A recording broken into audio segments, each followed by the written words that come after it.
started now. Thank you guys all for coming. I'm Joshua Walker. I'm one of the co-founders of Black and Tech. We have Mike Felix here, who's also co-founder. Hi, Mike.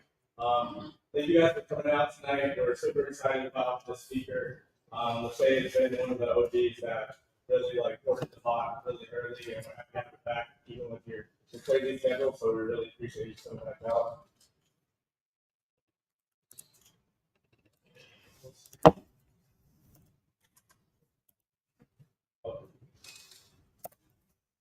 So today's agenda, we already had food. We're going to talk about a little bit about what pod is and what we kind of do in the community briefly, and then we're going to have our illustrious speaker.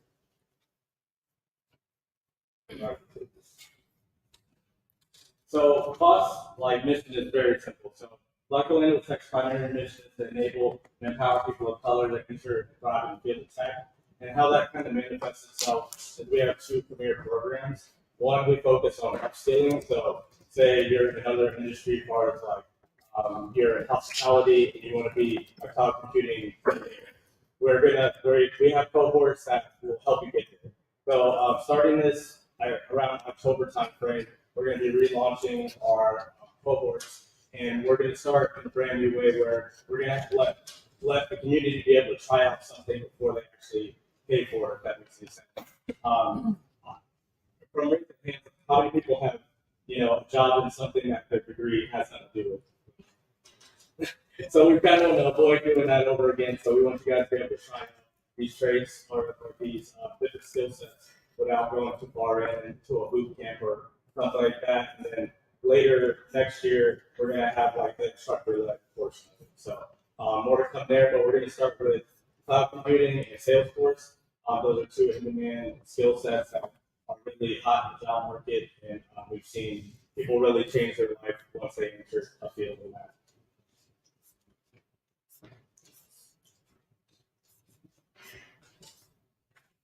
So I just wanted to briefly talk about our current board. I introduced Mike Felix, but we also have Tiffany Spencer, who was our first executive director, and is just the overall Salesforce superstar. And I was at the conference a few months ago, Green and Color, which is the biggest Blackest Salesforce conference basically in the world.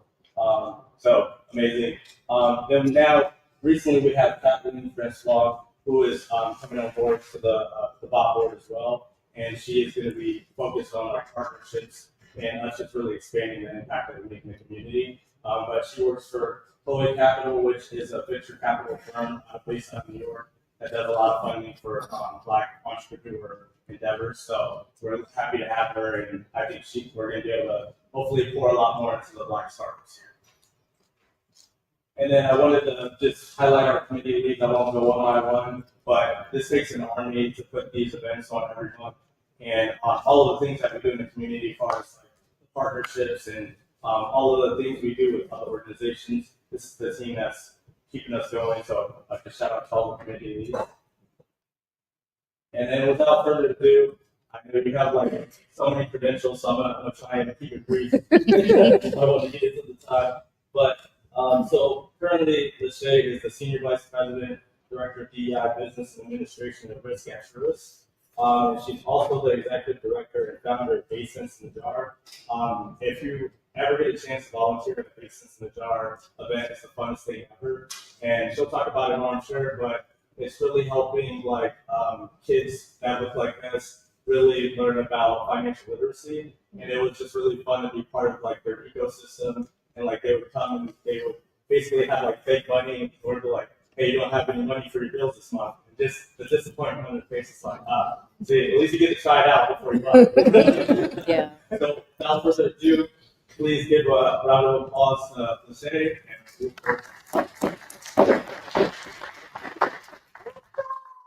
Thank you all so much. And we're family, right? So can I please meet my corporate American work philosophy, professionalism at home, and just have an opportunity to speak today. So I am super excited to talk about one of the few things that I do love talking about. And being in front of you and having an opportunity to just share some best practices, helpful tips as you have conversations to negotiate your salary. So we are going to before living. Crazy enough, I started out on the finance side, helping really rich people stay rich. Like I managed $3 billion. You could not be a customer of ours unless you had $1 million just sitting in the bank, right? And what I realized, I hated helping rich people stay rich. It was so boring. Like they be like, "Where my money at?" I be like, "Oh, too much." So with that being said, I realized this is hate people in virtual areas of which you can with me. But I spent my time in that field. I was like, you know what? Let me help people come into this field. I transitioned to HR, learned so much, still working HR. And then by the AAUW in 2016, I became a certified salary negotiator expert. And so the first year I did that, I helped women negotiate over $952,000 in cash, compensation, and benefits back into their home. So I was really excited about that. I was like, this is fun. So let's just keep doing it. And so now I do it on request as needed. So anything that deals with careers or currency, we can talk all day. And just know I'm gonna ask you some questions. Like I will literally ask you how much you make, and I expect a response. I don't mind asking you how much is your house is worth. If you don't tell me, I can go look anyway. Information. So I do feel the more transparent we are, the better we are with our finances, and then the better we are with negotiating our salary. Okay? So, an agenda. We're going to talk about a lot. Just know that. Okay? And a few disclaimers I want to get out there. Please don't be like, Shay said this, and you have that conversation with your boss. I do not give financial advice. I do not give career advice. Okay? But I will say, if it was me, as the Shay Chantel Pontiana reads, this is what I do, right? But I am not giving you advice, okay? Also, my swim lane of expertise is corporate America, banking, finance, education to a certain extent, because this is a good education job. So, depending upon who you speak to, other HR experts, they may say something different based upon their experience and their language. So I just wanted to make sure that we're good. Okay. All right. Perfect. So before we go into the art of negotiation, how did we get here? Okay. So we're going to do a little exercise, and I'm a cheat because I'm going to also count this as a workout on my Apple Watch, doing an indoor walk, a 2-for-1. Okay. So with that being said, we're going to run through some scenarios of what it was like when you graduated from college, right? If any of these scenarios you resonate with, or you've been in that situation, okay? And then we'll move on from there. How does that happen? Here's the, man, that was me. I want you to stand up, okay? Unless this official is here. So, with that being said, but first, before we get there, people always ask, what is the first step? I don't know, what is the first step when it comes to negotiating salaries? So before we get there, let's go through this path, right? You graduate from high school or college. You are super excited that you're about to graduate. I'm so tired of school, about to take one more test. And so you're interviewing for positions, it's a company that you like, they like you, and they give you an offer. You're so excited to get your first offer. You said, yes, I will accept this offer because it aligns with, some money that I want to have. So I'm going to take this offer. Like, I'm super excited, got my first job, I'm in corporate America, getting my first career, so I'm good. Okay? Anyone here? So in addition, they showing you around this new hire orientation. You're meeting your team. They showing you your cubicle. Like, okay, I got a cubicle down. You bring in your plant, maybe a picture. You can meet your co-workers. You're excited. You didn't even realize it's your first year working. The time goes by. You get your first performance review. You did a great job. So here's your 3% increase. And you now get a new company shirt, right? So, year 2, 3 goes around. Again, man, you killing it. You know what? We got this initiative that we need to have done. Can we volunteer you to do it? Yes, okay, go ahead. So now you're doing your work plus this extracurricular activity work that they volunteered you to do. And more than likely, because you are people of color, you know what? Do you want to serve on the diversity and inclusion council? I mean, we would love your expertise. What can we do better, right? So goes by, you sit in the same cubicle. They did not change the brand of coffee. They give you the powder creamer, not even liquid, right? So then you go through, have your next review, going through, you did such an amazing job. You killed it. Ooh, but budget cuts a little bit. So, right now, we can't give out increases, but we see you. Good job, right? So before you know it, it's 2020. Then COVID happens. Then George Floyd happens. Then now they're sending out emails. Oh my God. To all of our people of color. Were we really like this? You know what? We want you guys to now create an employee resource group and tell us what we can do better. So we want you to work on that initiative and come back to the table, but also make sure you do your work, right? And we're going to send you guys home because it's COVID. We got to be safe, so everybody works from home. And you know what? We realize you and your department are so much better, so efficient working from home. Let's just go ahead and keep that going, right? You will have an opportunity to continue to work from home because we are one team. We're one company. We got you. Wait, by the way, 5 months later, April Fools, we didn't mean that. We want you to come back to the office, right? We want you to use your gas more. We want you to now go out to eat the food and then still make sure you contribute, but then also remember all of the volunteer work that you got to do. Then these new people come in talking about their salary, whatever. I can't believe that they only offered me $120,000. And you look with your $78,942 salary, like, what just happened here? And then I gotta train you. So now you feel some type of way. You want to have a conversation with your boss, your leader, your director, but you don't know what to do. So I know it was long-winded. A lot of y'all stood up and y'all sat down. But by the show of hands, how many of you could resonate to that person in the story? Let's just call her Shaka Khan, right? Can you resonate with that? Okay, so what got you? At what point you knew you needed to stand? The very beginning where I just said a yes. Just said a yes. They even look at the benefits. Just said yes. Yeah. Got it. Anybody else? Yes. Yeah. So now that you left, we realize, you know what, we're going to split this up into 3 rows. Anybody else? Yes.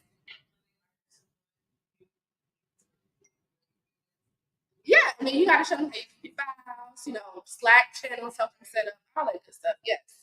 When you need an employee resource groups, you plan a conference, you galvanize people around saying No, why?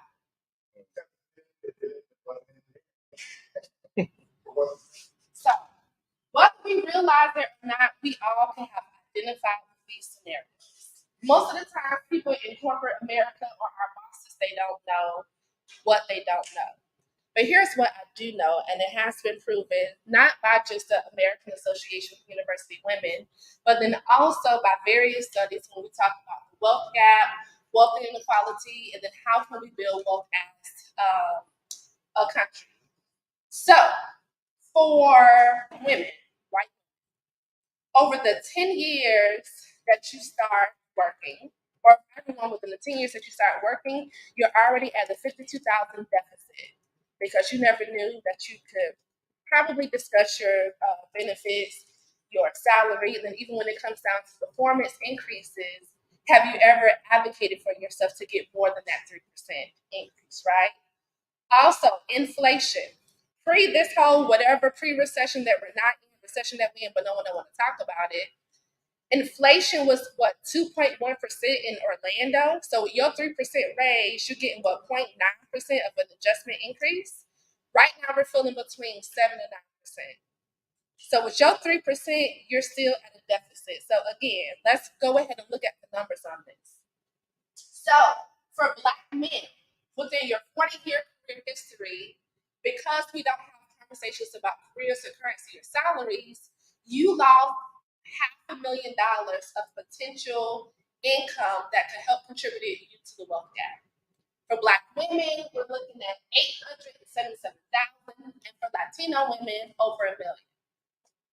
So think about when you tried to buy your first home, or if you're still trying to purchase now, and they'd be like, "Oh, well, can you have a relative just give you $50,000?" No. Here's the reason why. So can y'all see that? So when we talk about advocating for ourselves, it's not just because it's the right thing, but think about the financial reward and benefits, the wealth opportunities that we get when we learn to advocate for ourselves. Okay, I know you just want me to walk, Apple. Okay, here we go. So before we go into the steps to learn how to negotiate your salary, one, I am not a trained mental therapist. I am a financial social worker. There's the thing, right? But when it comes to negotiating your salary and having the confidence to do that, we do need to have a kumbaya moment, and we need to address the corporate trauma. Whether you realize it or not, you have been influenced, you have dealt with corporate trauma in one way or the other. Whether it's, oh, well, she's not getting a raise because she literally just, went out on maternity leave. Like, that was her raise. Or, you know what, we have enough, I'm not going to say this, but, literally some conversations I heard, we already have enough people who look like that in this department. We don't need any more. Or when it comes to, I don't think that person's just a good fit, so we're not going to reward them when we don't feel that they need to move on up, right? Or the microaggressions you have to experience, where everyone in your department got an email inviting you to this event, but you. Why? Or to sit in on this meeting about this project and you own the project.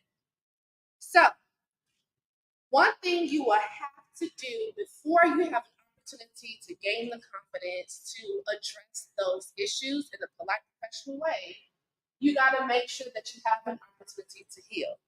So, I'm not saying I'm telling you to write stuff down. I'm not. But if you're one of those people that are analytical and want to know what's the point, this is the point for this first section, okay?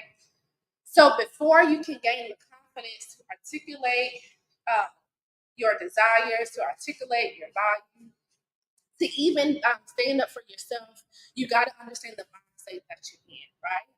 Most people that go to negotiate their salary because they're in their feelings, feeling some type of way, well, I already know Jim makes 2 times more than me and I've been here longer, right? Because we can't bring someone else's salary in our conversation, so we got to remove those emotions. But most importantly, we need to understand why they're there. So I'm not saying that you're going to be healed, but let's just have an opportunity to identify the triggers that you may hear. You know what?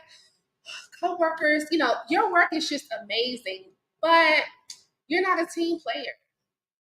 You're so aggressive when you speak to people that we really need you to tone it down. Other people are afraid to just even have you in a conversation. What does that have to do with your money? Oh, there you felt that. Huh? See, again, so those things that we need to have an opportunity to talk about even before we go into that room. Because chances are we may have 1 or 2 chances, right? But we're on 10 and we're ready to pop off because we know that what they're doing is wrong, or there's opportunities to improve, but we're not in the right mind space to deliver that message, then it can get lost on deaf ears. So let's have an opportunity. Okay, this is the sweet spot. Got it. So second topic, and I think I mentioned I had 4, right? So listen, we're on 2 already. Okay. And listen, I met my goal. Look at that. So with that, the second topic, I want us to spend a lot of time here. I want you to know your numbers. So I know your healthcare provider. They were like, know your numbers, your cholesterol numbers and all that stuff, which is good. Go to the doctor. But then also know your numbers when it talks about negotiating your salary. Working in HR is still here. I'm always amazed at the things that come in my office. Or I'm amazed that, when there are potential lawsuits coming, they want the shade, go ahead and, make this go away. Like, let's look at the governance on this, let's make sure that we're risk averse and stuff, right? So, how many people in here believe that they are a great worker? Great work values, all of that. Okay? How many of you know that you are a mediocre worker? Like, you sometimes show up, but you're going to do the bare basics to just do what you need to do. They don't mess with you. Okay, so Don't lie. I mean, it happens sometimes, yeah. so more than just one day, like a couple of months, right? So how many of you know, like, man, they gonna fire me at any given moment? And guess what? They gonna fire me. I ain't quitting. I'm gonna just stay here. And you know what? I do have a meeting, but I also got a hair appointment. So let me just go ahead and cancel this meeting so I can go to this hair appointment.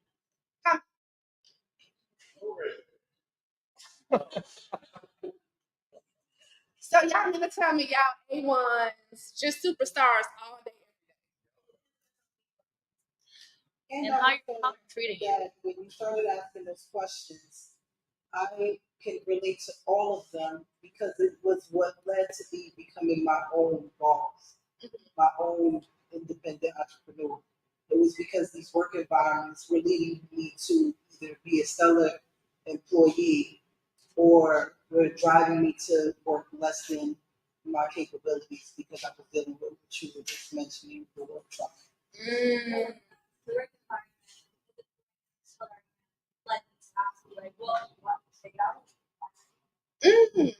Okay. So, don't make me take this wig off. So none of y'all been, I'ma just scoot by employees longer than a year? Okay, I just want to take. All right, awesome. So next question. What are y'all salaries? Every person asks me. What is it? Okay. Anybody else that's under? Okay, go ahead. Amazing. So with the average person, if someone came to ask you what your salary, would you tell them? At work? Not at work. Okay, so let's say so work. If someone asks you your salary, would you tell them at work? No. No. Why not?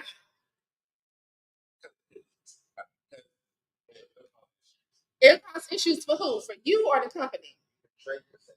No,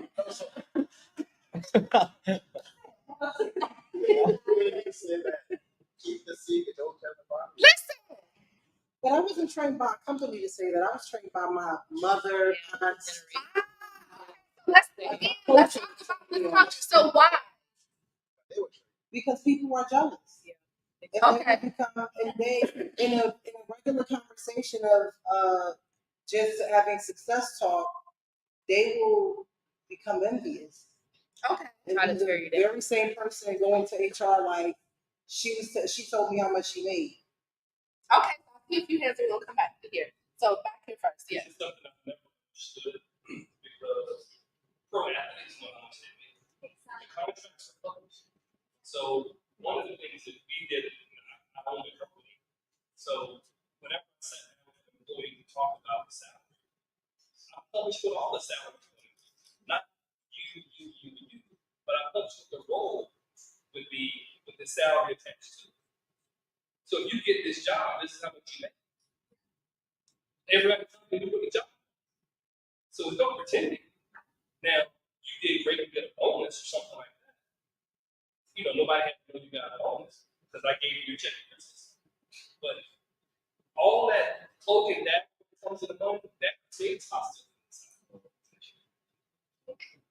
So what I did was I created a Google form and I had all of the color put their role and their salary because they wanted me to, because we have to negotiate.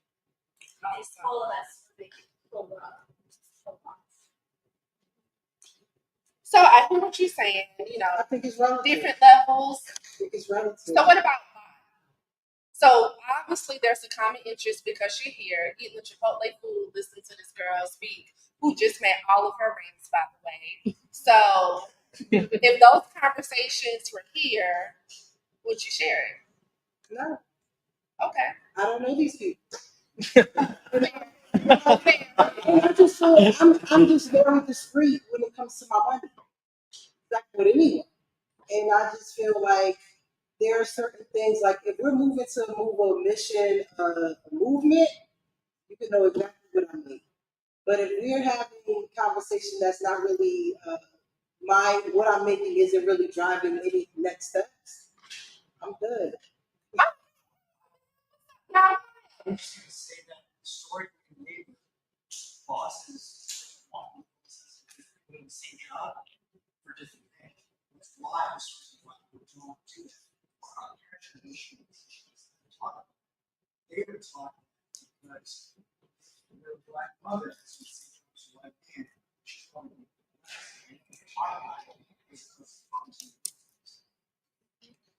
so yes, I'm so sorry.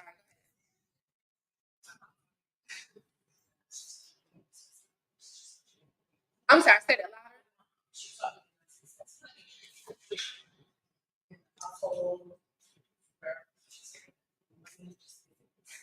Got it. So go ahead. There's a generational difference. So like our parents or our parents' parents working for the company their whole lives, couldn't talk about money. You know, the companies their whole life. New kids coming out, starting their jobs for 1 to 2 years. They don't care about talking about money. It's a different paradigm. So it just depends on where you are. Generation. Co-lead in the back. What's up? We don't have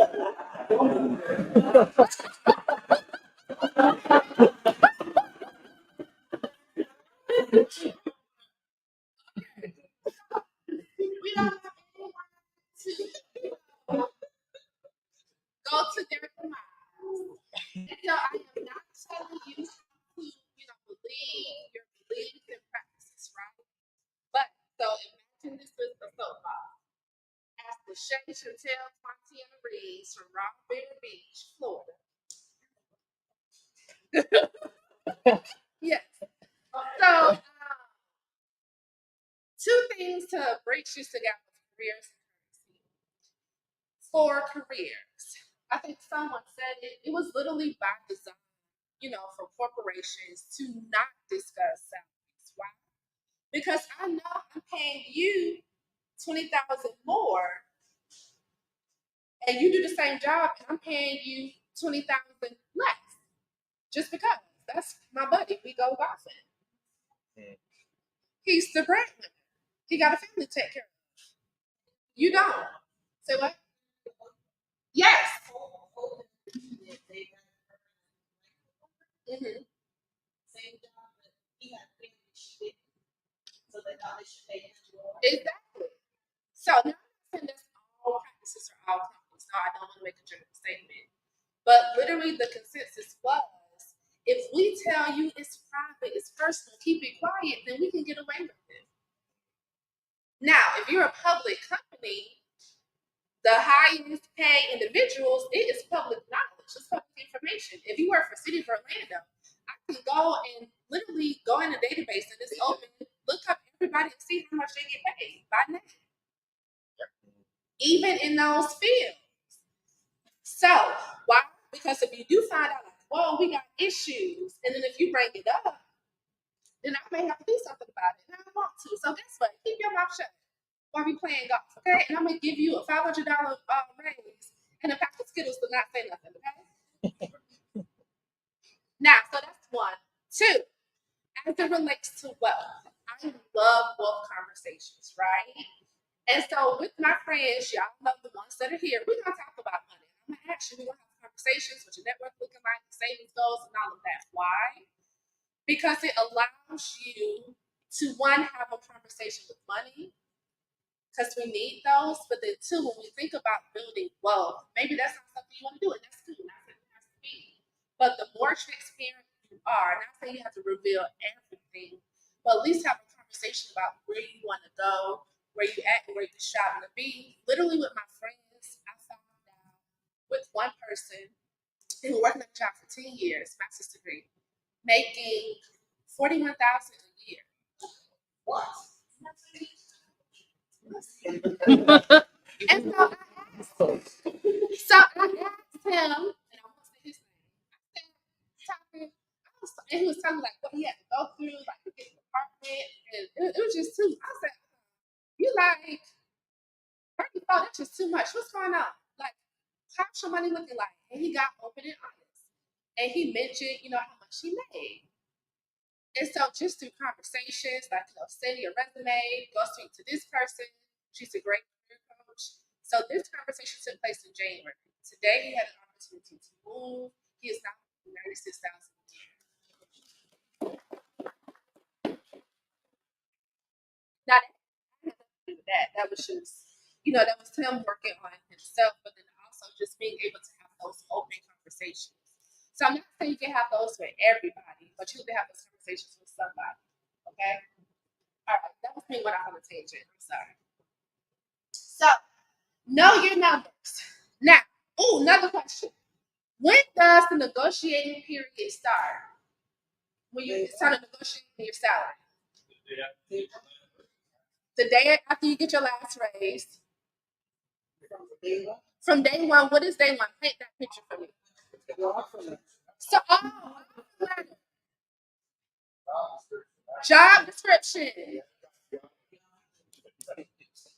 So the offer letter, that's when you start negotiating your salary at the offer letter. The interview, what level of interview? Because you're not got six now, which is right. Right before you accept, when they start talking about money. Okay, then there's the whiteboard.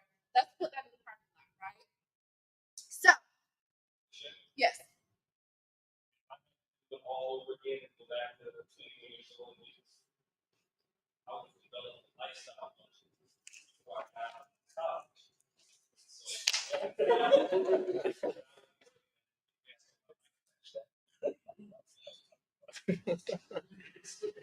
Yes. I know I have budget on here because most people do budgets, right?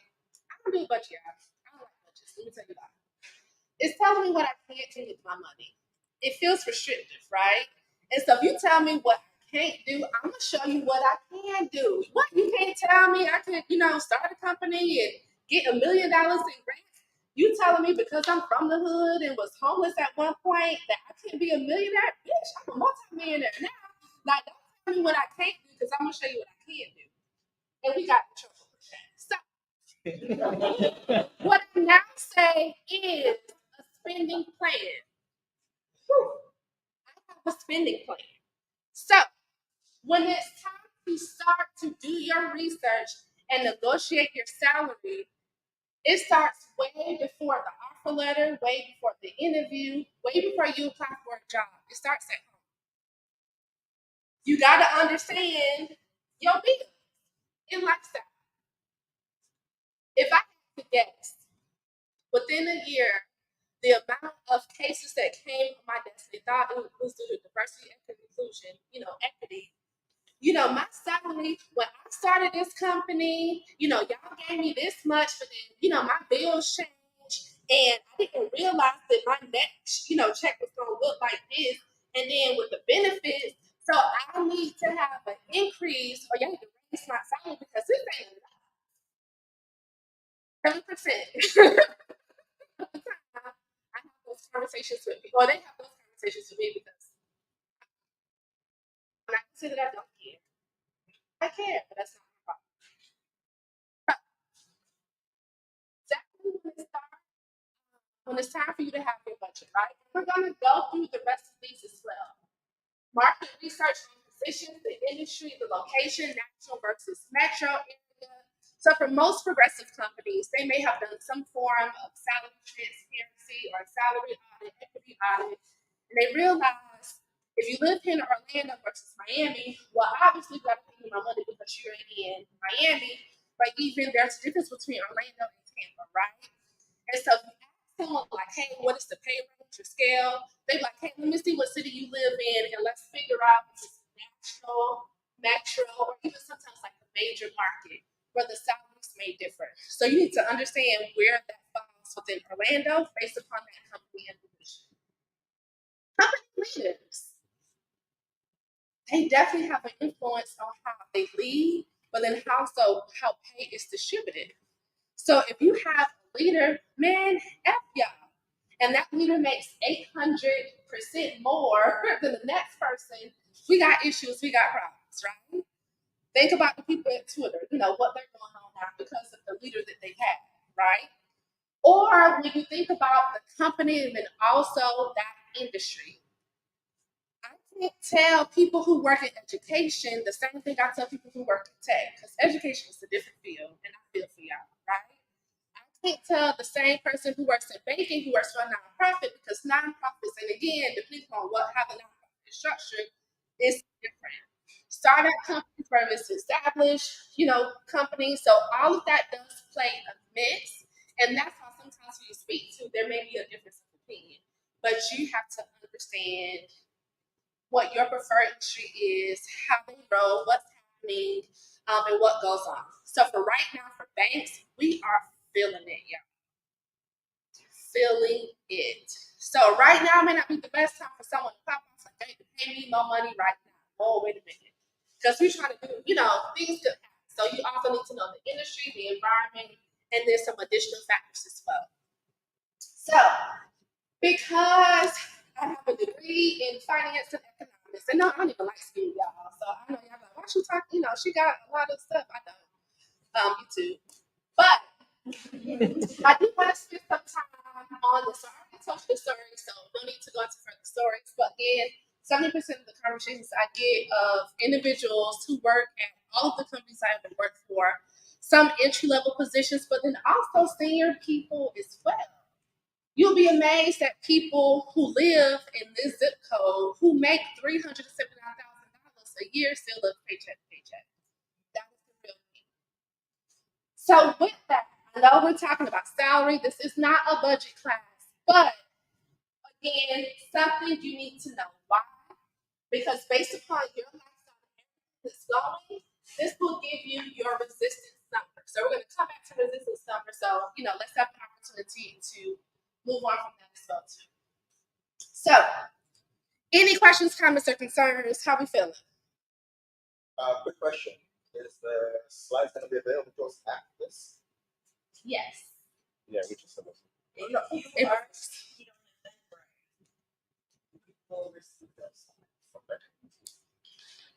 Oh, God.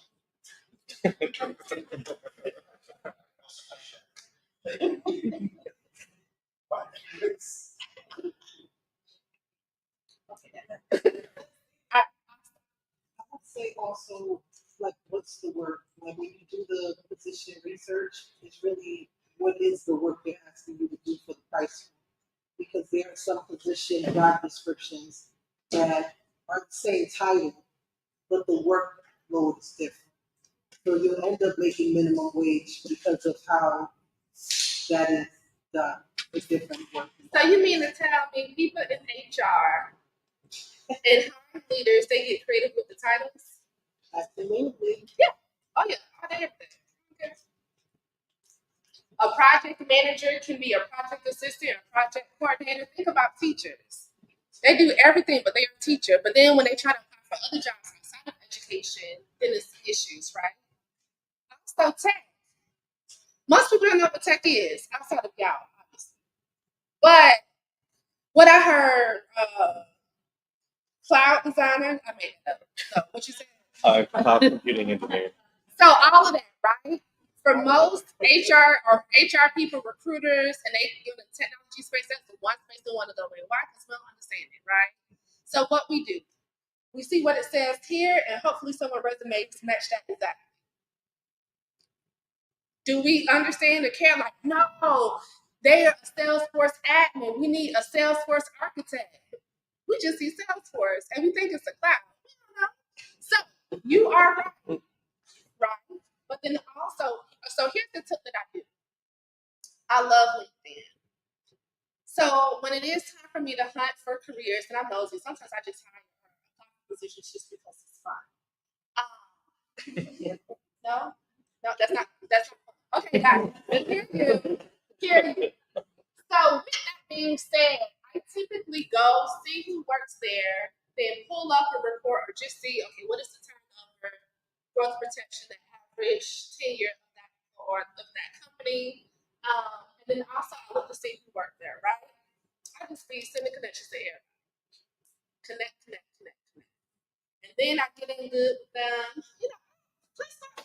Don't want nothing, just want to say hello. Now it's on me, my treat. Gotta say my treat. Okay, you just can't say, my treat. Then sometimes I'm able to get salary information. So tell me more about this job versus that. And then I have an opportunity to hear more, understand. And then if I am ever in that position where I do want to have that job, I now have to collect some data. Now, I'm not saying you have to do that for everybody or everything, but that's just something I like to do, right? Who do you target to meet with? Like, is it the people in that department, or you mean with HR? I guess. So people in that department. How many people work in HR here? Before, currently, future say? Okay. I say this with love. Sometimes people in HR are not decision makers. And the stuff happens, and the people like, oh, I did this, and then HR got to clean it up. I'm going to talk to the people in the department. That's just me, Shay Chantel Thompson Reeves from Main Street. Okay. So let's go into some of the technical terms. When people always talk about, you know what, man, I'm looking for my next job. I want to make this much. I'm like, why? Why? Where did you get that number from? Because I got a master's degree and I feel that I should just make 6 figures. Or I feel based upon I've been working for 30 years, I'm entitled to this. Know this. Most people don't care how many years you've worked. Especially if you work and only turn widgets. They didn't upscale you. They didn't give you an opportunity to grow beyond what you know. They did not give you an opportunity to learn transferable skills. If I only know what ABC company does in their process, and their process is only their process, and no one else has that process, and I've been doing that for 30 years, and then they decided to lay me off, and then I try to go, and I now want to make $150,000, and I have the title that no one recognizes, and they give me 57, I'm gonna feel some type of way. Then I'm gonna go back to that trauma. I'm gonna be jaded because they didn't pay me my worth. What is your worth? What does that mean? What? Yes. Before you get off that topic, so I've seen some people that they get into these jobs with some of these companies that have very systems. They lean into it, and the company pseudo overpays them. They get really comfortable, but it's really risky. Like I remember there was an engineer, he was a specialist in umbilicals. And where else can you get a job? Creating umbilicals for a shop, especially the old ones. He was comfortable, he had to work. Is there like being overpaid, but risky? Because some companies will do it.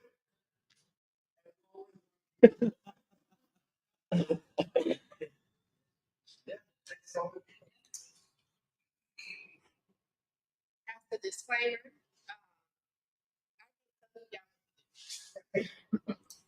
but as the Shay Chantel Thompson Reeves, it goes back to knowing who you are. You have some people, I'm resistant to change. I like being comfortable. I like seeing the same people eating my same peanut butter and jelly sandwich with grapes on the side. And that's what I want to do. I'm not applying for nothing else. This is what I want to do. That's cool. If that's what you. Me, I ain't going to nobody. I ain't going to my kids. So I've never worked a job longer than 4 years and 2 months. Whatever they think about millennial, that is me. A millennial. That's me, right? I don't want to get too comfortable because the comfortable people, especially when there's uncertainty in the market and we got to do some reduction in force, you've been here too long. I took you to golf and you ate the Skittles that I gave you. You know what? We have a conversation. So sorry, here's your service package. And like you said, it's going to take you 2 years or more to really try to find what it is. And then you didn't have an opportunity to join organizations like this, build your network, you were comfortable in your spot. Comfortable can kill you. You have to have an opportunity to make sure that you test yourself, and it's okay to put yourself in uncomfortable positions because that's where you have an opportunity to learn and grow. Now, I'm not saying go jump, in front of this train. No, that's not what I'm saying. But it goes back to just understanding the lifestyle that you want. What are your individual goals? What are your financial goals? Are you worried about a family? Are you worried about traveling? Is status, of that? So you know who you are better than I do, right? Because we just met, right? That's what we just told people. We didn't make like we were together. But with that being said, with people, especially people of color, going back to generation, somebody said that, and you got to get that good job, you got to stay there forever. If you believe that, is that part of who you are? And I have some people who fight me on that. No, I'm not applying anything else. I don't care that they did let everyone go. No, they're not gonna let me go because I did too much for them. I sacrificed birthdays, holidays. I missed time with my family to put time into this company. I built that system. I did this. And then 6 months later, they gone. If that's how you want to be, that's cool. But me and my we're going to always keep looking. We're going to always have an opportunity. Why? Because you want to start looking when you don't need it. Have y'all ever heard of the parking lot syndrome? No, because I really made it up. Let me tell you why. Yeah. So I remember working for this company, and I'm just saying, Charles Schwab. I love Charles Schwab, but again, just helping rich people stay rich in that cubicle, it was not for me. And with that, it got to a point, I hated what I did so much that I remember going to the parking garage, parking, and just being there for like 20 minutes, like, fuck. I gotta go in here. I know Paulette gonna say something to me. She say something to me one more time before I had my coffee. I know she gonna ask for this, and I already told her 3 times where to go, but she don't listen. I'm a scream. So then I have to put on juvenile, do a paper chaser. Got the light on fire. Like, I need words of wisdom just before I go in. If you're at that stage, it's too late. Because guess what? Your demeanor, your attitude, you're not being inspired to show. And then you become desperate. And you'll just take whatever the first thing there is just to get up out of there, right? Don't wait long. When it's good, like, man, what I get to work on this exciting project. Let me also see what else is out there. Not that you gotta, stuff for fun because it's me. I also wake up at 4:52 a.m. to build spreadsheets, and that. That's fun. Fun ain't fun for everybody, right? We just established that. So make sure you have the opportunity to look, or at least keep those options open before you get to that parking lot syndrome point. Okay. So what does this mean? When it's time for you to review salaries, there's this thing called your resistance number. So we know in that resistance number, it also incorporates, our budget, our lifestyle, we want to grow, future plans, travel time. I know regardless of the job, even if it's at Disney, I cannot sell nothing at this level or beyond. Right? And then somewhere through there, in your research, you come up, with your target number. I want this or above. Not my minimum, we don't have conversations about it. We start here and work our way up, right? The anything here or even our absolute number, if they give us anything beyond this, plus, benefits that we want, then we can have conversations. I know those numbers before I go in anywhere. Because guess what? You're not wasting my time, and I don't want to waste yours. Yes. I'm curious, do you take into consideration taxation based on location? Yes. So again, financial picture, having the opportunity to talk to somebody about your finances. Now again, go back to the finance side. I have a center of influence, COI. My banker, my CPA, my CFP, certified financial planner, they having conversations about me. Where are we trying to go? Where are we trying to move, right? What are my tax implementations? Also, we know that we've made this much or we've made this much in investments. We got to do something to lower that tax bracket, right? We having those conversations. Okay? Income alone will not get you to the wealth that you need. Income plus side hustle plus this, that, and that, and just being smart and having a plan will get you the wealth that you deserve.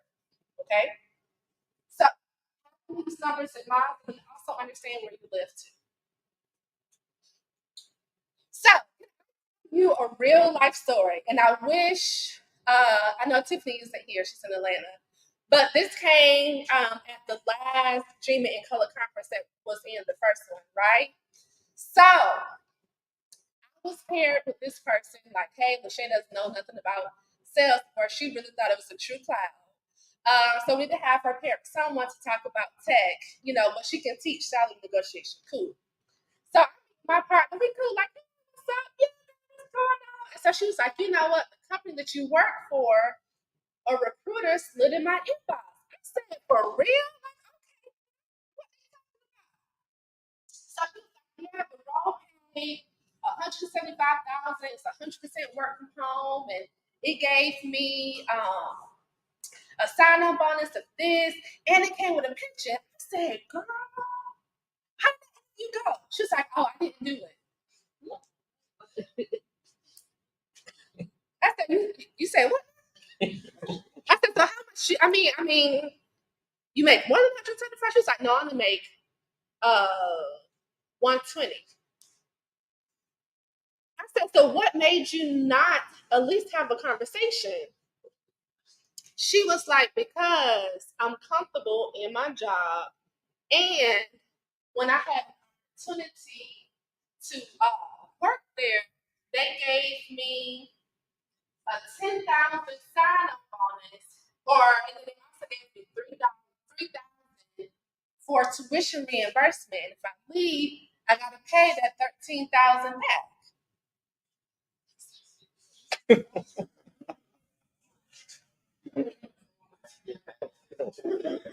Stop. I'm a math teacher, but you at 20, 75, that's more than 40. And for the pension, I said, what's your pension now? She's like, oh, we don't got, oh, they don't got 401.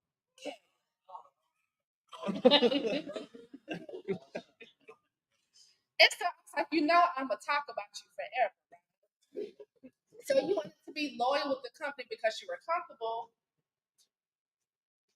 because you was trying to keep 13, but you're forfeiting 50 or more. And I said, they gonna give you I said, you can negotiate a sign-up bonus, right? Where they can cover that 13 and pay that out. She was like, oh, I didn't know that. Hell yeah. So this was the conversation, and I was like, Crystal. I said, you didn't present with me no more. We can't. You're going to do 2 slides and you done.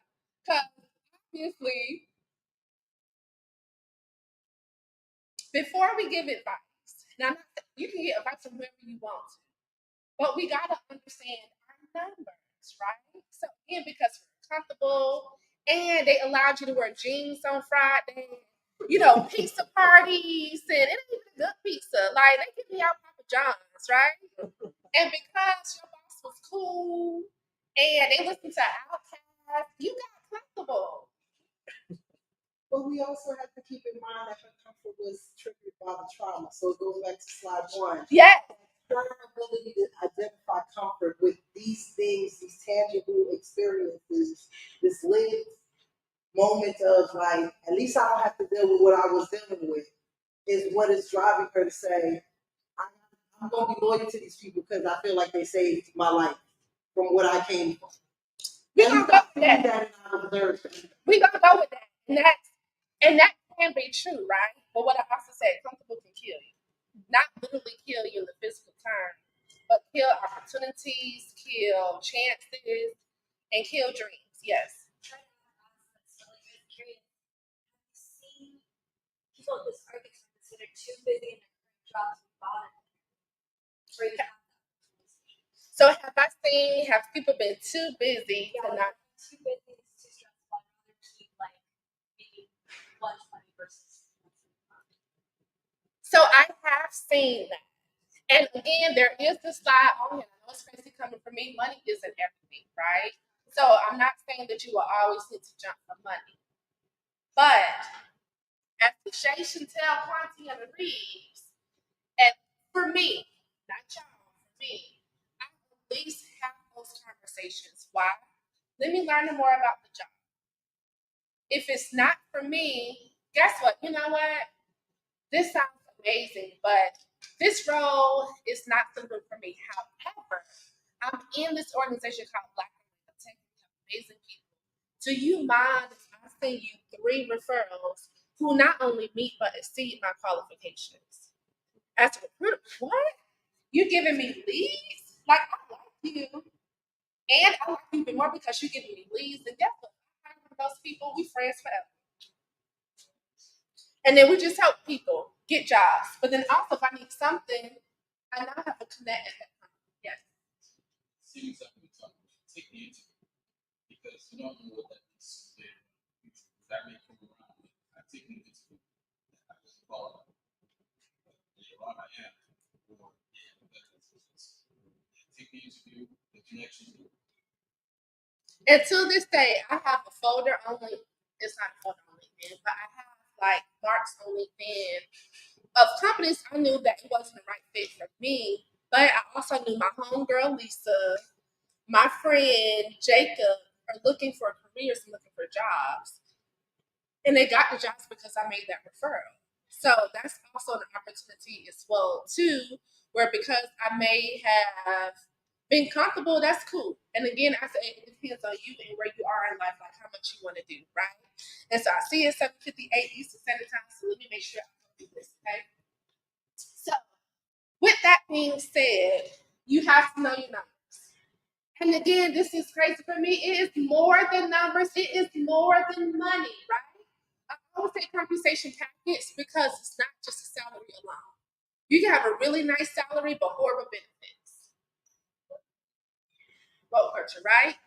One of my favorite things I do love to talk about that I had an opportunity to negotiate or I realized to save me money. Here with Charles Schwab, they had amazing benefits. Benefits I've never had before because I worked in those top state environments where they didn't care for you. And so for one, it was prepaid legal. I'm like, prepaid legal? What are you gonna do with that? I was like, they gave it to us for free. Cool. I am cheap. So if I'm paying for something, even if it's free, I'm reading.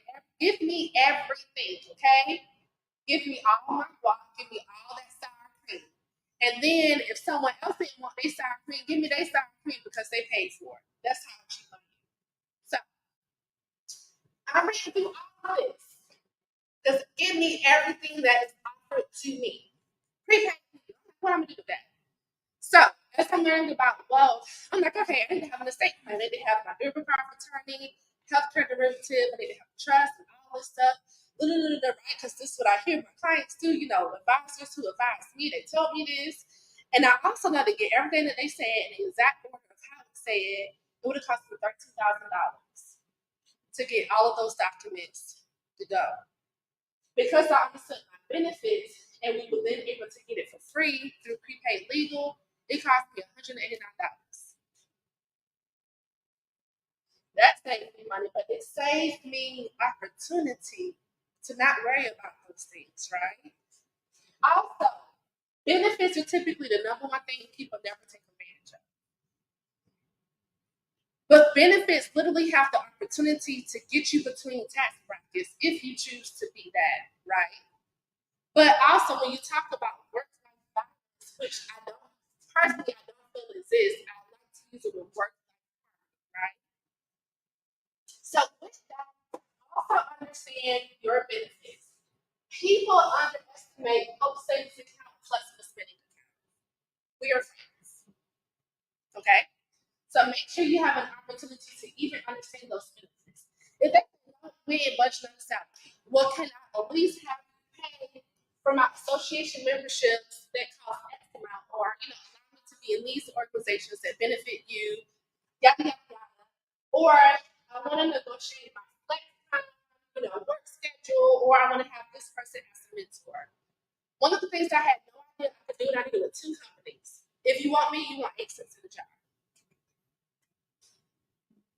This is my nonprofit. This is what I care about. I expect you to, if you don't believe in me, believe in my mission. They've either given me a month off to work on Access in a Jar, or they give a financial contribution. Every company I've worked with have given me over 6 figures for my nonprofit. I negotiated that. I don't know how they but they say it works. So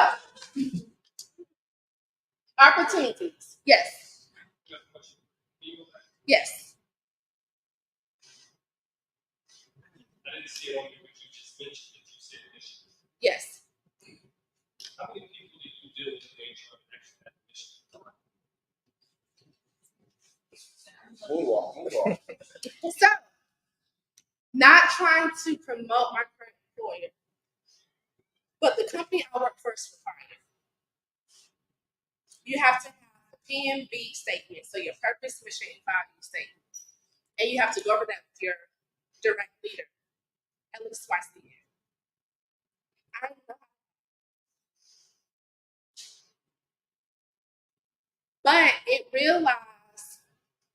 But what they realize is we believe in you and your mission, and we can help at least find the gap so you can, bring yourself to work, and then we can incorporate your mission to what you do, then you'll stay with us longer. And it helps us because, turnover costs money, hiring people costs money, putting jobs on Indeed costs money. We're trying to save money. We're going to save money by believing in your mission. But not too many people have a personal mission or even have goals for themselves.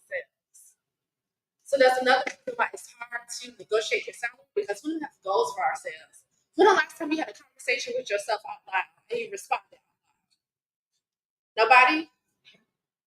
I'm like, Shay girl, you left that up. I know I did. I'm so sorry, right? Have those conversations with, if you can't have a conversation with yourself, you can't have conversations with other people about your money.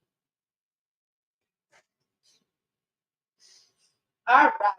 So, know your numbers is what I'm telling you. Do the market research and you'll have the opportunity to quantify your qualities, which brings us to point 3. If I asked you for your resume, would you be able to give it to me within 9 seconds or less? Yeah. Okay, send it to info@access.org. Let me see. Oh, wait, it. I'm presenting.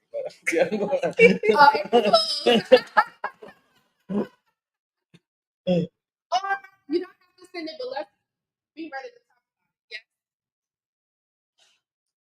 All right. So, when I review resumes, I only give you 7 seconds. 7 seconds. I never read a full resume.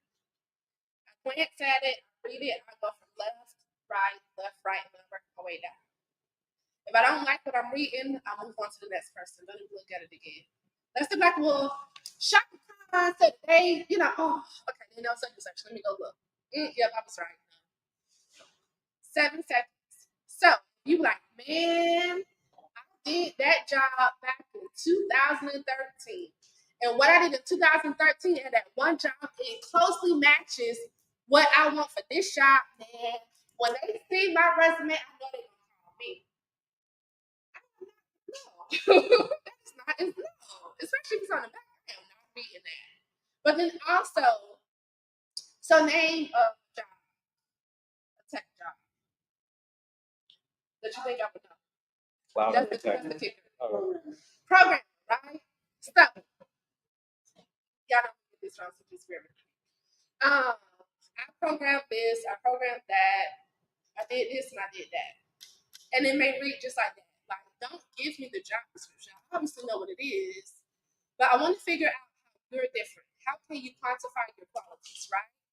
How have you made that money, that department money, save them time and resources, or you create a new process or procedure that allow them to be innovative?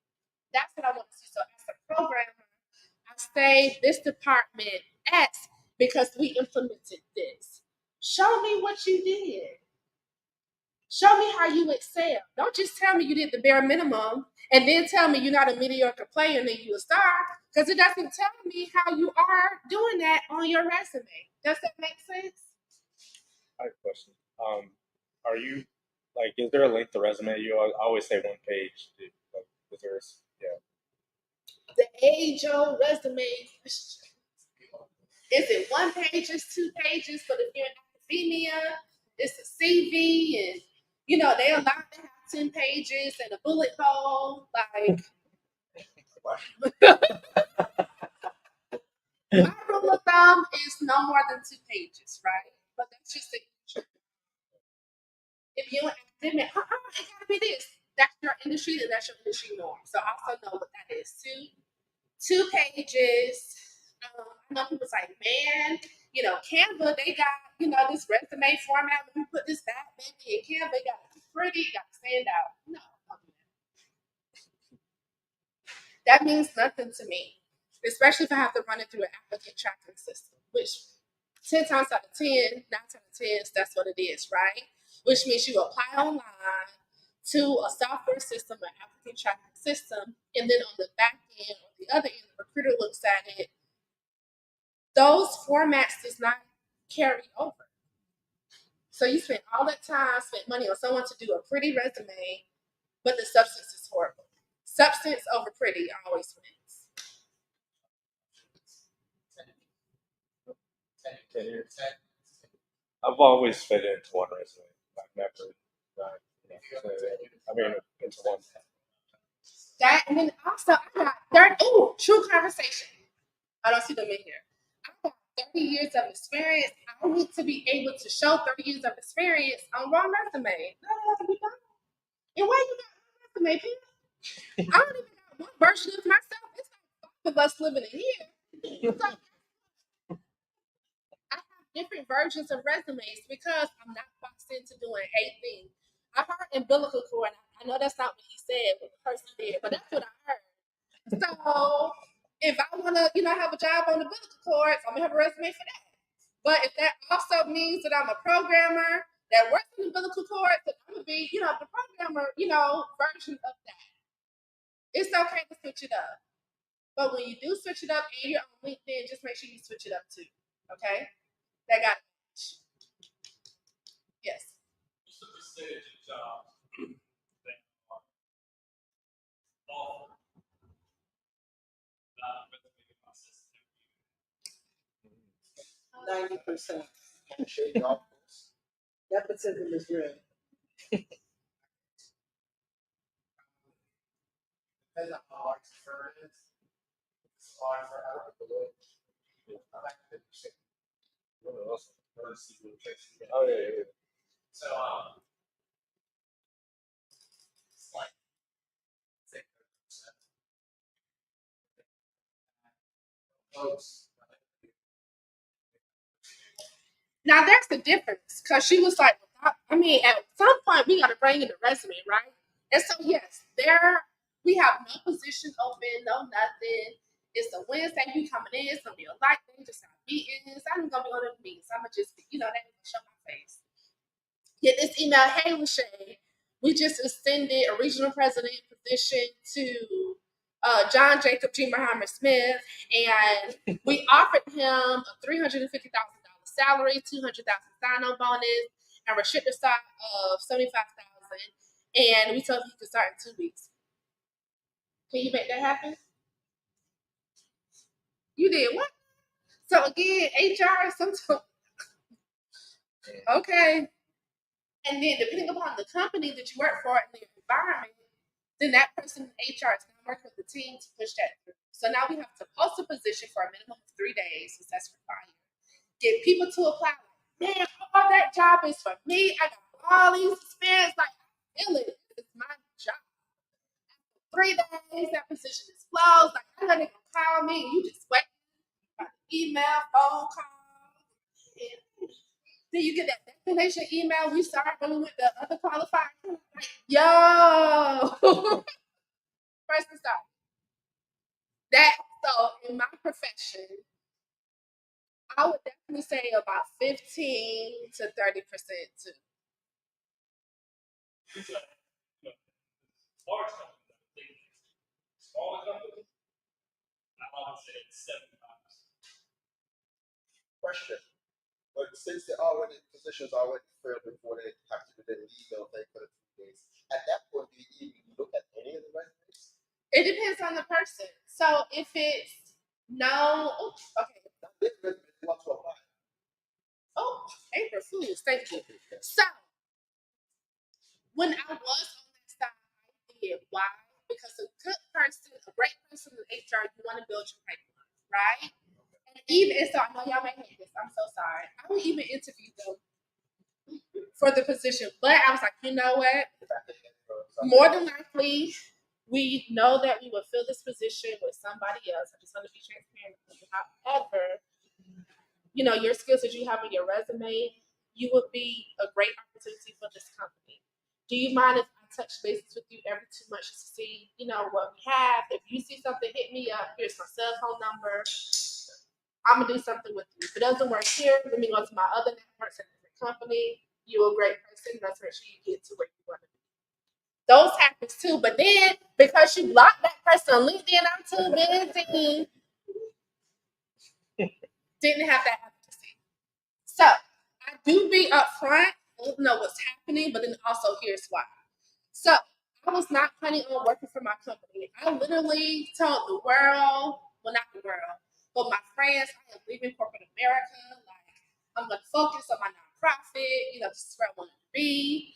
But somebody got my resume at this firm. No, so I didn't just see what they talking about. Like, whatever. And so they, you know, had me interview. I was like, I don't even like this position. It's like, you know what, Lachey, this isn't a good fit for you. Like, you got more to offer. So we have this director position we think you'd be perfect for. I'm like, what do they do? I don't even know what that is. Governance? What does that mean, right? So we had me interview for the role, whatever. A month later, they came back wanting to offer you the job. I'm like, okay, whatever. And when they said the salary, I said, wait, hold on, what? Pension, we'll give you money for 8 cents, 100% remote. We'll give you a stipend to give to other organizations that you prefer to. I said, start over.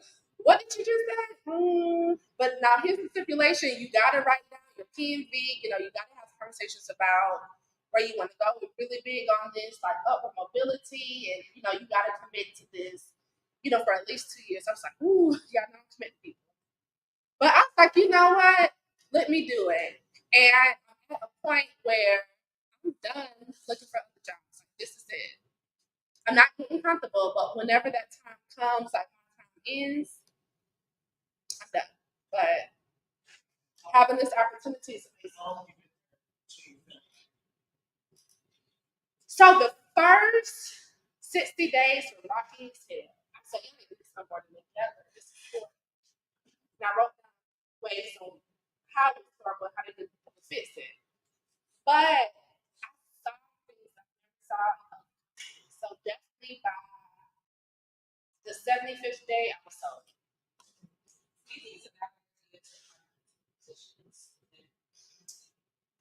If all those positions align, yes. But if you're applying to be the Salesforce architect, the HR manager, the business development officer, and then the chief operating officer, let's talk. What you doing with your life? But then if I see within 3 months you apply for 28 positions, let's talk. And sometimes I literally had a conversation. You applied to so many positions. Why? What's going on? And then in multiple cities, what are you doing? Are you moving out of cities? Like, what's going on? This person's name was Alex. So I don't know if you're watching. I said, Alex, what are you doing with your life? I was like, this is a no. Like, just seeing his resume multiple times was a no. But then I got curious, like, what are you doing with your life? I had a conversation with him. I understood the story. I was like, oh, okay. I said, but this ain't gonna work for you. This ain't what you're looking for. But if something comes in Orlando, I'll keep you in mind. He was hired. And to everyone's, like, he was an amazing employee. And he got promoted 3 times in 2 years because he was just that amazing. Say what? Oh, yeah. Yeah, he is. But then also, it's a reminder for people, don't always judge a book by its cover. So if there are good HR people, you want to dig deep into learning more about people and just not basing it off a resume. But sometimes it's hard because you got a lot of resumes with a little amount of time. So going off on a tangent. So some things to do. Also, who contacted who first? If you got a link, if you got a recruiter sliding your DMs on LinkedIn, have that conversation. Also, there's a difference between if it's the internal recruiter or an external form. That does make a difference. Sometimes I don't entertain external companies. No, you can't. You ain't gonna let out this. But then also negotiating it starts even before you interview because you got to do your market research. You got to have an understanding of what's happening and what's going on. So I may skip a few slides. I'm so sorry. But I'm going to get to this point. So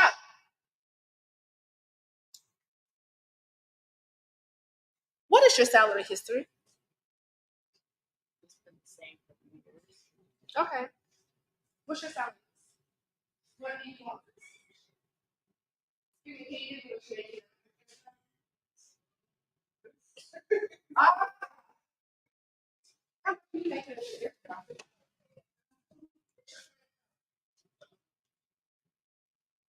Now, if they're asking me what is my salary history, I do not entertain what my salary history is. My salary expectations are this.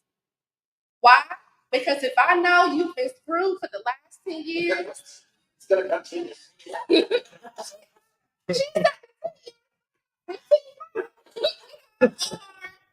if you should be at 97, but you're at 72, I can give you 82. You're like, man, I got 2,000, but you still here. We don't do that. Salary expectations. They're not getting your salary history, salary expectations. So, simple responses. Before you try to take me to bed, at least treat me to dinner first. Like, whoa. So, before we talk about salary expectations and history, let me know more about the position and the company. I want to look at the entire package first. Like, can we at least have that conversation? Yes. True.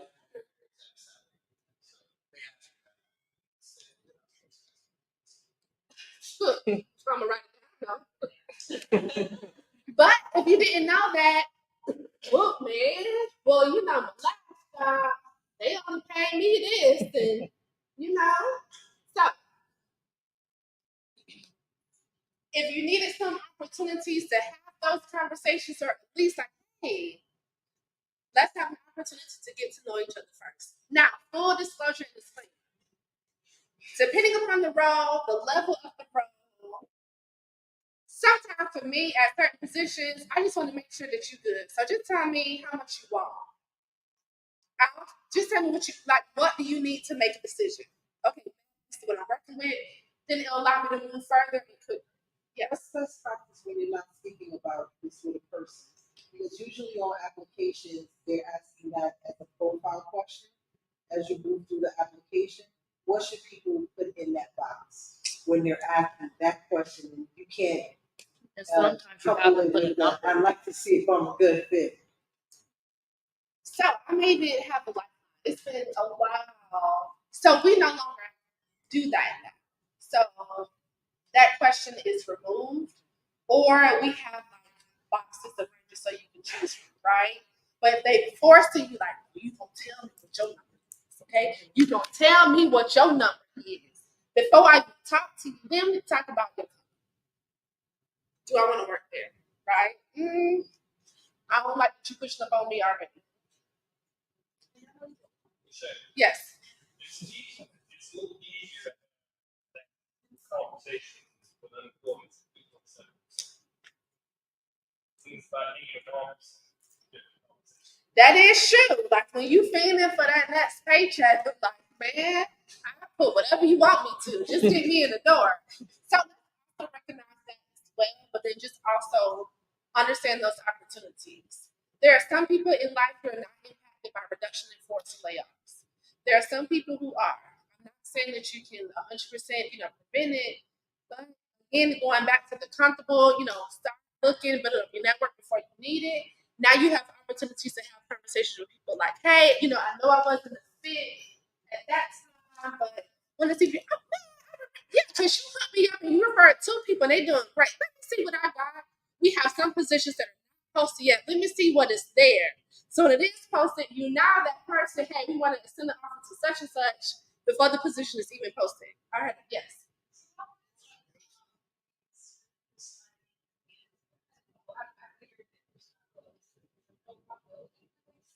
Pull up them DMs. Let me see it. Pull up the DMs. Let's look at it after this. Because it depends, right? Sometimes you got fake people, and you're going to have fake people scamming like, oh, I want to talk to you. Let's have coffee. They trying to sell you.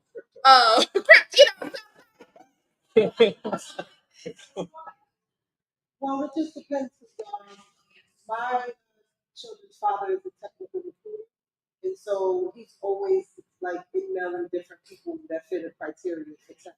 So it could be very official. They have a recruiter and they should be technical. It's a local recruiter, most likely it's a staffing recruiter. It's a staffing firm. They can still be good too. Just gotta Wait, can I bring up? Yes. Recently, I had an experience where we were well-known company, but then I realized, because when I was going through the process, the shipping product was actually, this guy's profile got hacked, it was an AI, that's the anyway. So, I've been very careful, this is happening more and more, and so please be careful, even though the business as it is, person there, people on. And I was trying not to do that, but I learned through my network that that's So that I have not met anyone that has gone through that experience. I would love to learn more. But then also you hear, even in, the news here, like local people sending in money thinking they got a job because, that's exactly The same. yeah. So something to think about as well. Now, one thing we didn't talk about, what if you're already at the company and it's time for annual raises, increases, right? Let's talk about that. So, that hit home. Hey, that's what you've been waiting for. I'm back. I wasted your time. Okay, let me hurry up. So, with that, this where it gets, I don't want to say tricky, but it gets interesting, right? Because you're dealing with a different ballgame, right? And then I had situations where people come like, hey, I really do like my job. I do think they're fair and equitable. A position in my department was posted, and we do post salaries. What was posted, I realized that they're paying someone at a lower grade level than me $20,000 more for someone new coming in. And they won't allow me to, post to that position. What do I do? Those are real scenarios and situations. So I'm like, okay, well, like what happened? Give me some more background. Like, let's look at the whole picture.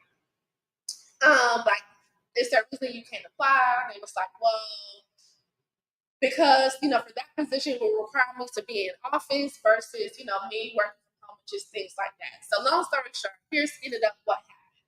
I said, so have you started building your case? She was like, no. I said, ooh, said, you know what I mean when I say motivation? She was like, no. I said, got you. So you want to have a value agenda. That word means nothing. I just like calling it value agenda. What I bring to the table, this is my agenda, right? So with that being said, I said, so what are your accomplishments that you've had in the last couple of weeks, months, within a year? She was like, well, I don't know. Like my manager, they didn't say anything about my accomplishments. I was like, ah. So you basing it as if your manager acknowledged what you've done. I said this with love, but most managers, if you leave right now, they have no idea what you do. And then also, typically after the first year, sometimes even after the first 6 months, your job description probably changed. They added something to it, someone loved. Things get reshuffled, you have more on your plate, and your job description never changed. You probably still in the same job description for 5 years ago, and your job has morphed into something. So when you do leave, they backfill it with 3 people because they didn't realize how much you took on. Don't wait for people to give you praise. Praise yourself. So anytime I've done something that is amazing, I can back it up with proof, facts, and figures. I have before this conversation fail. But it's my CYA folder cover. Yeah, things, right? Slide it in there. Then also I may print it out, send it to myself, right? Just in case they cut me off, I'm gonna have my receipts, okay? So when it's time for me to fill out the form, performance evaluation, now what did I do all year? That folder. Accomplishment. So let me get my printed resume and anything I've done beyond that, right? And then, because I like numbers, let me see how I quantify it. Oh, we save money. Thank you for catching that. Writing that down. How much did I save? What? $13,592? Bet. Write that down.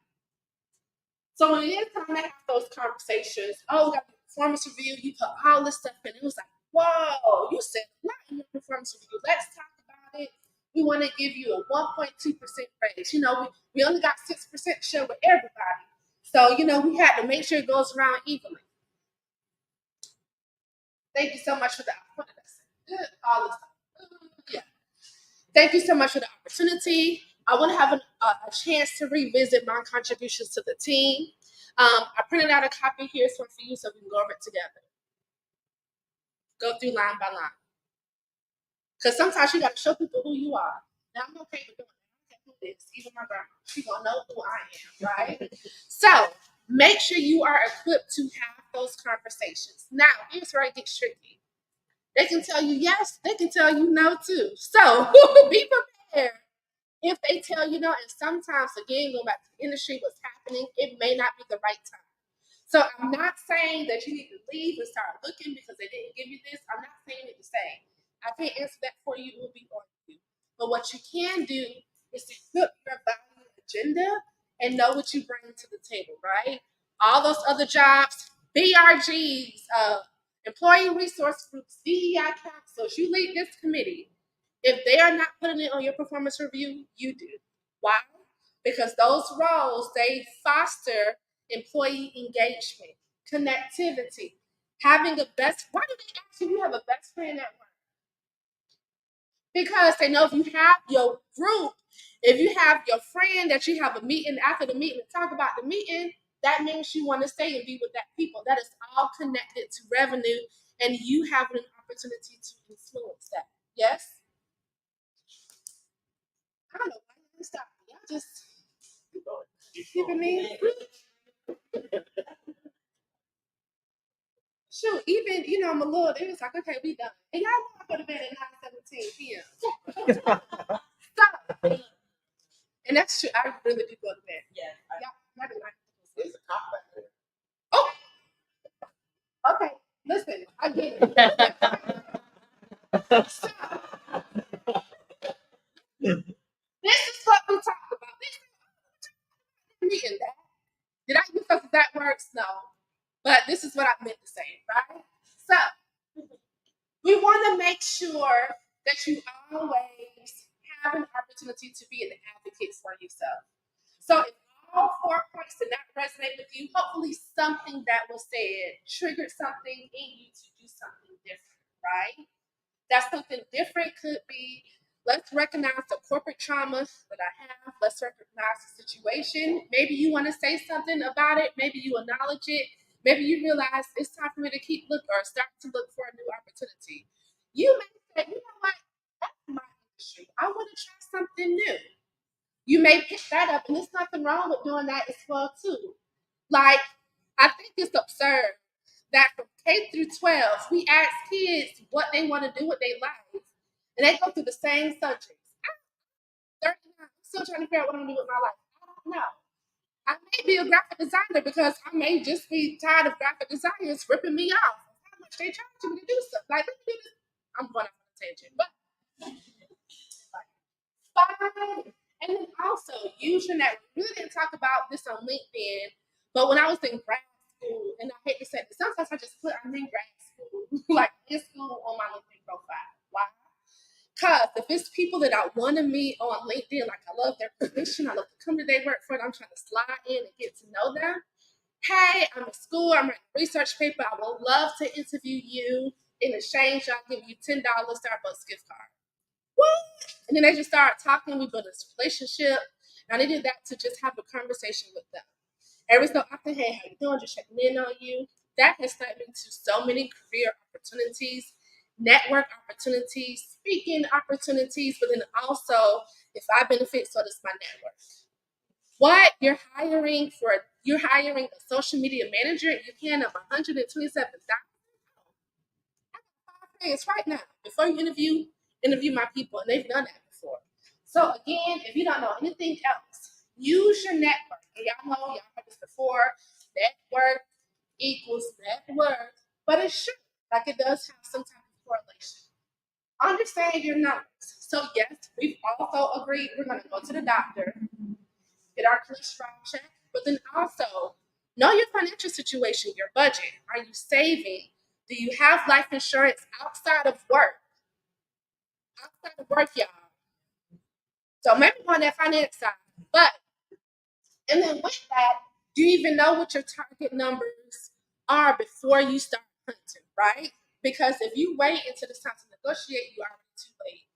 When they contact you, you got to be prepared to have those positions in place. Also, practice makes perfect. I think I skipped that slide. I practice everything, right? One, I do not trust my face or my mouth. My facial expressions, so practice in the shower. I used to practice my negotiation pitches coming through. Why? Because I don't want them to see that I'm scared. You're going to see my confidence, but what you see is me going through this 38 times with other people. What? You work for the Lord, man. Let's go through this, practice scenarios one by one. Okay, let me run this by you. Like, you pretend to be this person, but give me attitude, right? Like, give me resistance. And, that gives you an opportunity to react. So when it is time, you're not nervous. You got a plan. You got your facts and figures in front of you. You done your research. You will feel that confidence, okay? So, this sounds crazy for me. Money isn't everything. What is the holistic picture?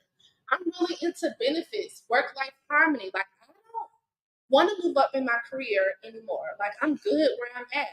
But I'm interested in other opportunities or benefits that I've never thought about. And I want to explore those avenues. Yes? So with that being said, I hope you have learned at least something. So I know that we're beyond time, but are there any questions, comments, concerns, smoke signals that you want to send as it relates to our presentation today? Well, I want to know everybody's salary. I know you told me. It was very nice. I have one short question. Have you ever negotiated for?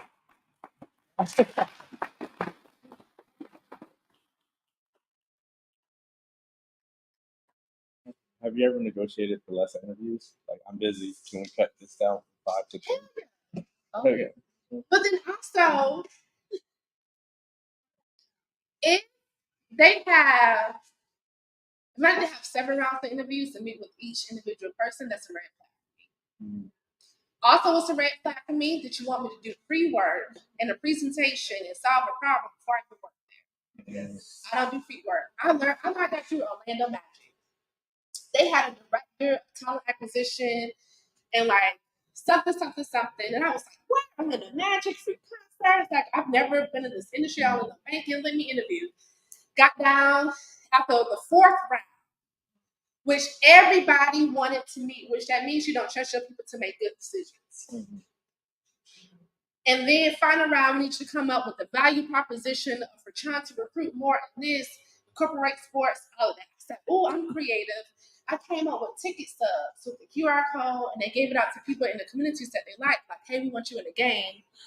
And you scan the QR code, and it gives them the information in the database. So they do have careers open, they can come to them first, right? And they get first priority. It was like, yo, that's a dope. And I the King calls, and I printed it out. Like, I was ready on brand, all that stuff. Presentation, like everything, smoke signals. You know what? We're not going to fill this position anymore, but we do love your idea. So we want you to, we want you to speak to the innovation team because we want to implement your idea. Okay? So at first, they didn't even tell me they wanted my idea. They just told me no, but we like you. We want you to meet with the innovation team because we want to keep you for something. It was another lady who I met on LinkedIn. She said, "Hey girl, she was like, did you interview for this position?" I was like, "Yeah, I did." She was like, "They loved you, and they loved your idea. They used it." She gave me the inside scoop. So then I was able to go to them. We had some very good conversations, and they paid me a consultant fee for it. So never again, I said, you will not get my free property just because you got your problem solved, so you don't need to hire the position. They gave someone else to do it and they did a horrible job. Also, negotiating the cut back. Depending upon where you are in your career, this is your entry level, maybe not. But if you're getting more established in this niche roles, I do ask, like, okay, what is the interview process? Can you tell me more about that? What decision makers would be at the table? Okay. Want to come back? Is there an opportunity to get these X people in the room at one time? Because as you know, I'm considering other opportunities. I want to make sure that you get my best foot forward and having these conversations. What do you think about that? Be flexible to accommodate their schedule, even if it's before or after work, as long as they have an opportunity to be together, so they can deliberate in real time if they feel I'm a good fit. Yeah. If it's a no, like, oh, we're going to the last interview. Wait, Shaka Khan and purchasing, she really want to meet you. She want to be. So Shaka Khan can take your word that this is a good person. You know what? No, thank you for the opportunity. Now I've been at before. Like, oh, we was just praying. I'm good, thank you. So, any other questions, comments, concerns? Hold on, I'm sorry. Go ahead. I don't remember the word purpose, but there's a buzz going on in hiring right now because entry level men are telling recruiters that they won't accept less than 75,000 for entry level positions right now because of inflation. And they're saying that a lot of men are doing this, but women are not. And so they were into the survey. And it's kind of only men are stepping up and saying, these bills are kicking my ass, and this is it. I'm not going lower than this. This is what I require. And the recruiters are trying to come back with like 69 and 65, and they're like, no, it's 75. That's it. These are entry level. These are kids getting out of college. Can I make a comment? Yes. Whether you know it about men always. Yes. So this isn't new. There's a whole lot of political stuff going on. Mm-hmm. But men have always demanded because we've been more aggressive. So if there's a job description that's out there, a man might look at it and they have 15 things on it. The guy might be qualified for 3 others. I'm a Where most women will see 15 on there. I only got 12. So guys have always aggressive. The other part of it is that guys will always figure out the way I remember my dad, I said, whenever I get a job, first question they ask me, do you know the boss? And I'm like, I'm 6 levels down. I don't care about that. Do you know the boss? You better figure out a way, find your way to the office with the boss, and figure out a way to run to one elevator, figure out a way to run to the parking lot. You better figure out a way to talk so he knows who you are. So when an opportunity pops up, your face has been stamped with your forehead 7 to 11 times. You remember who you are. Those are the type of things that your dad always told you. Yeah, So not only women of color. So I realized 30 slides is too much. So I had to reduce and I took out 20 more. But on one of those slides, especially in tech, 66% of women in tech make below average when it comes to pay. 66%. Only CEOs. So, and then also, even in my line of profession, I'm asking, what do you want? Well, for women, especially women of color, I want 88, but I'll take 80. What? Wait, why are you talking yourself out of 8,000? Then sometimes in interviews, we gotta address corporate trauma. Like, oh, you said 97? No, you said 97, right?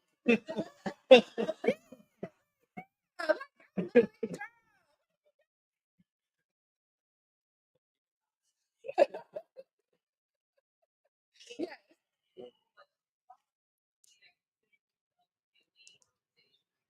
So their utilization rate for our engineers runs about 94%. So when you're that high, when I came into the position, they offered me like way over what I had.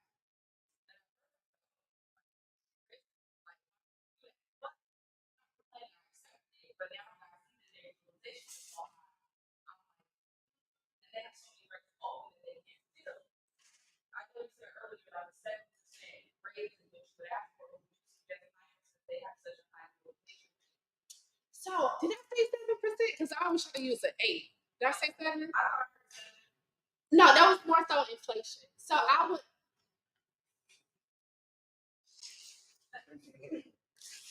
So, for most corporate, okay, most people say if you've been with a company for 4 years or longer, it diminishes your pay, right? In most companies, they have like policies and procedures on increases. So you can only go 2 pay grades above, or something like this happened, or we can only give a person no more than 15% of an increase if they're internal, stuff like that. If they have that, that's what they say. So that's how some people like, oh, I'm gonna go to a different company, because I know if I leave the company and come back, I will make more. That depends on your company and industry. I also, for me, where I'm in my life, I'm not trying to work hard. So when I asked about superstar mediocre, I'm a great mediocre employee, right? You're going to get what you get. I may go a little bit over, but please don't expect me to kill myself, miss important events to accommodate a process that will probably change in a year, right? I'm going to do work, but I ain't going to go over. I want to be honest with y'all, right? So with that being said, we may have to talk offline about that, right? Because I remember Amazon offered me a job, $275,000 director of DEI of this division. I said, okay. So I was like, let me call my people who work at Amazon. Like, give me the tea. What's going on? It was like, girl, one, they're trying to get black women who go to HBCU. So just be careful with that, right? They big on diversity now, but the same people who they trying to reach to get in with that initiative is over, those are the same people they trying to look at. Good looking out. Also, yeah, they gonna pay you well, but you're gonna work for every single penny. You're gonna feel every single penny, and that is the culture of it. Like, there's no leaving at 6 p.m. Like, they will expect you to work till you left, for real. And it was like, it's literally working there It's like building the plane that is already in the air while you're building the parachute because you know it's gonna fail. I said, oh, I'm not committed to any job. It's like, no thank you. So in that case, the numbers wasn't worth it because I used my network to understand the local culture. Now, if you like that, man, I can stop and rush, but you realize, like, hey, the open positions, then what I have done with other people, let's even quantify how long that position is open, and with that position being open, how much is that department or that hiring leader losing? But then also the amount of work that it takes to train and onboard a person for the first 90 days, getting acclimated, investing in them, all that equates to money. So sometimes what I did, so when I was a superstar achiever in my career, I had no problem doing the roles of two people in one because I can do it, I can knock it out, it's easy for me. But let me help you help me save some money. So now you don't have to pay a full FTE. You don't have to pay them benefits that cost money. Can I now, or I'm now asking for a 35% increase. Here's why. This is how it saves everybody money. I did the homework for them. Then I got to say, here you go, did it. Most times they will say yes. And they got exceptions to go through, like, hey, you can only go up 2 pay grades, so you can only give someone 15%. So I'm not saying it's a no, but we'll talk. Anything else? Yes. How would a new grad negotiate their salary? A new grad. So, from bachelor's to master's degree. Bachelor's. Okay, let's show people Right. master's degree. They feel like they should get the money because they got a degree. I don't know who's up with that. I would say it depends on how they're entering the company. Selfishly, in my industry, I always tell new grads, go for that leadership development program, that management development program, any accelerated program. Why? More money, more opportunity, more exposure. People know you. You have the connections with the CEOs, the boss. They give you cookies sometimes at 3 p.m., people coffee, like they go like red carpet. Just this whole thing, they're invested in you. So in those programs, because they have so much to offer, they may have this is the set price for everybody that's coming in. There isn't room to negotiate, and it is what it is. That is industry standard. But if you're not coming through that program and it's like, hey, I have this is that, you can still negotiate, but you don't have your work experience to leverage. So you gotta like, what else can I offer? Then the answer was said, you got men, give me this, give me that. So it can be done, but it needs to be crafted carefully on what that is. Let's look at the industry, let's look at your skills, because if you're in education, trying to go to OCBS, if you don't sit your behind down somewhere and go teach some kids and not use pronouns to get out my face, that's the industry that you're in, right? But also in that Salesforce conference that I taught at, there were some people in tech that weren't able to negotiate their salary. So it is possible, but we got to look at some additional factors just because I'm a grad. But that's good that they're doing it early. Why?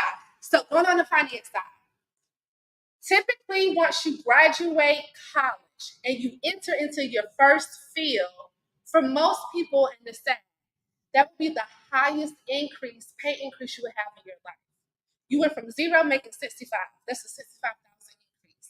Then if you say nothing, you stuck with these little 3% increases and increase the price. So if they can get into practice, everybody start negotiating your salary. Sometimes they will say no, but you got to practice. You may negotiate something. What can I have a mentor? So it's not always about salary. Yes, push. Add on to what she was saying too. Like I know I'm in tech industry, and like they love hires, and typically like all the typical tech companies hire at the same time.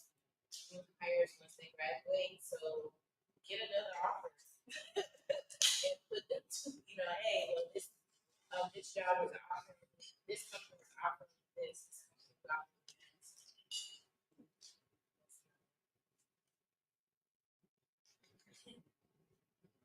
All right. So I just want to say thank you all so much. Thank you all so much for the opportunity. If y'all have any questions, you guys can email me. Just know I will not respond. So give me about 48 hours to look at it. Then I'm going to respond mentally, and I'm going to come back and respond, okay? So I just want to be transparent of how this relationship works, okay? So thank you all so much. Yeah, thank you. you guys don't already know me, my name is Emily Walker. I am the committee lead for Black Orlando Tech and also Mr. Walker's wife.